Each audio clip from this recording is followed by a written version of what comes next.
Travailleur acharné, alcoolique colérique, séducteur érudit, Amedeo Modigliani aura tout suscité, sinon l'indifférence. Né en Toscane, l'artiste italien se forme à l'Académie des Beaux-Arts de Livourne, de Florence puis de Venise, et part s'installer à Paris en 1906, à seulement 21 ans. Il s'y bâtit une solide réputation d'excentrique, sans doute un peu romancée par la suite.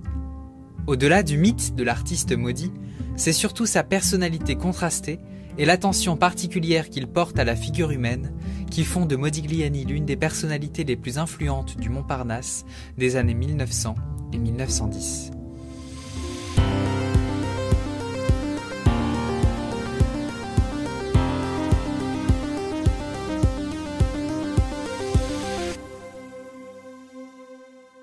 À Paris, Modigliani incarne la bohème et déménage souvent. S'il loge dans un premier temps vers Montmartre, à l'époque en dehors de la capitale, où les loyers abordables attirent de nombreux artistes prometteurs dans des établissements comme le Bateau Lavoir, il lui arrive également de s'installer pour un temps rive gauche, non loin de Montparnasse. C'est dans ce quartier emblématique que l'artiste italien poursuit sa formation à l'Académie Colarossi. Il pratique alors avant tout le dessin, même s'il nourrit l'ambition de devenir sculpteur. À peine arrivé, Modigliani dépense sans compter.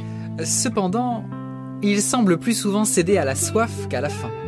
La plupart de ses fonds disparaissent dans la boisson et le hashish engloutit les pièces qui restent. Ses économies s'envolent à une vitesse phénoménale et il se retrouve bien vite sans le sou, à devoir compter, comme nombre d'autres artistes, sur la générosité de quelques patrons de restaurants.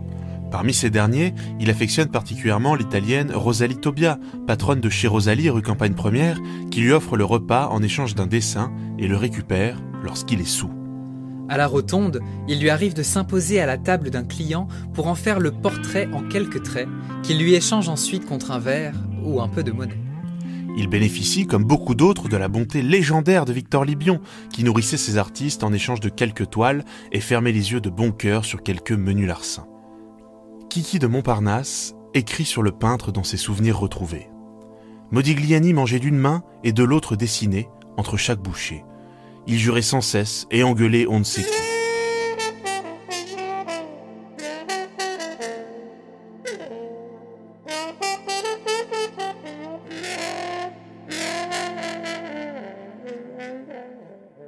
Très inspiré par les maîtres florentins qu'il a pu observer dans sa jeunesse, Modigliani travaille la ligne avant tout.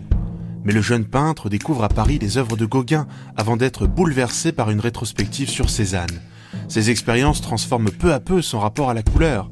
Il peint vite, sans repentir, et c'est à peine s'il s'autorise un dessin préparatoire. Lorsqu'il est absorbé par son travail, il lui arrive de marmonner italien. Il fait la rencontre du docteur Paul Alexandre en 1907. Cet amoureux des arts devient son ami et premier mécène, l'accompagnant parfois faire le tour des galeries de la capitale. C'est grâce à lui que Modigliani rencontre le sculpteur roumain Constantin Brancusi en 1907. Celui-ci l'initie à la taille directe, seule méthode qui trouve grâce aux yeux du peintre qui se défend du modelage. C'est au contact de la sculpture qu'il simplifie davantage ses lignes, se libérant un peu plus des impératifs réalistes sans toutefois s'en départir complètement. Les visages de Modigliani s'étirent, s'asymétrisent et se simplifient. À partir de ces formes nouvelles, le peintre dépeint un rapport à l'autre plus instinctif, une altérité nécessaire.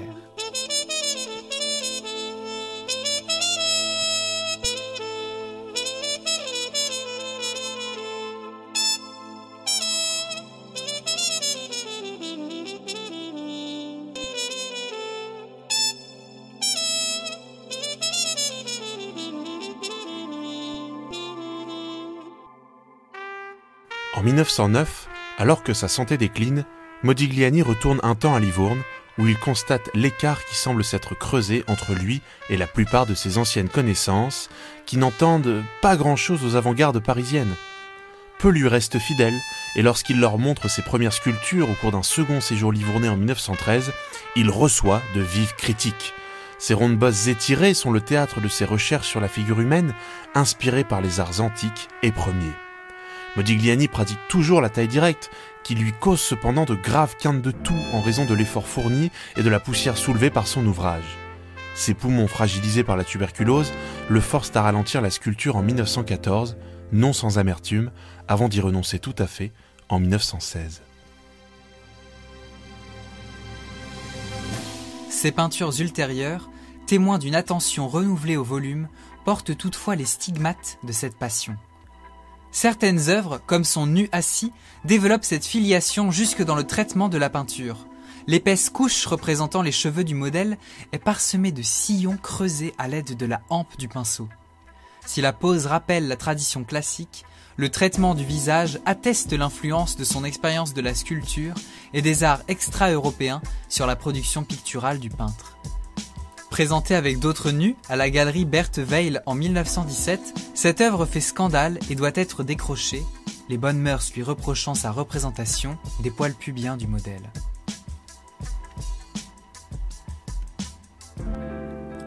Au cours de la Première Guerre mondiale, réformé à cause de ses problèmes pulmonaires, le peintre reste à Paris où son retour à la peinture est un succès. Amedeo Modigliani marque ses contemporains par son charme et son caractère tempétueux. Alors que Paul Alexandre est au front, l'artiste italien fait la connaissance du marchand d'art Paul Guillaume qui lui donne de la visibilité et contribuera à sa reconnaissance posthume, notamment auprès du collectionneur américain Albert Barnes. Cette période est également marquée par sa rencontre avec la poétesse britannique Beatrice Hastings, avec qui il engage une relation houleuse. Cette passion de 2 ans, considérée comme la période Hastings, voit la peinture de Modigliani évoluer vers une plus grande assurance. En 1916, lorsque le poète et marchand d'art Léopold Zborowski rencontre Modigliani par l'intermédiaire de Moïse Kissling, il naît entre les 2 hommes une amitié teintée d'admiration. Le peintre italien réalise de nombreux portraits de cet ami mécène et de sa femme, Anna Zborowska. Leur soutien financier l'accompagne jusqu'à la fin de sa vie. Amedeo Modigliani rencontre en 1917 l'artiste peintre Jan Hebuterne par l'intermédiaire de la sculptrice ukrainienne Shana Orlov. La douceur de la jeune femme contrastant avec la fougue de Béatrice, la période Hebuterne succède à la période Hastings. Elle devient sa compagne et son modèle favori, reconnaissable à ses cheveux noirs et à ses yeux bleus. En 1918, la pression des bombardements et l'évolution de sa tuberculose poussent Amedeo Modigliani à suivre Léopold Zborowski dans le Midi. Jeanne l'accompagne et donne naissance à Giovanna Hebuterne, renommée Jeanne Modigliani, à Nice. Le Sud, c'est un renouveau dans la palette du peintre. Ses tons s'éclaircissent et sa production de portraits s'intensifie. L'artiste s'essaie même temporairement à la peinture de paysages. Mais de retour à Paris, le peintre s'autodétruit. Son alcoolisme reprend le dessus et ses accès de colère sont de plus en plus fréquents. Cela coïncide avec une intense période créative, marquée par le déclin rapide de la santé de Modigliani. Sa tuberculose empire, mais il refuse pourtant la plupart des soins. À bout de force, il est retrouvé évanoui dans son atelier le 22 janvier 1920 et meurt à l'hôpital 2 jours plus tard, lourdement sédaté. La mort de l'artiste est marquée par un autre événement tragique. Le suicide de Jeanne Hebuterne, enceinte de 8 mois et âgée de 21 ans.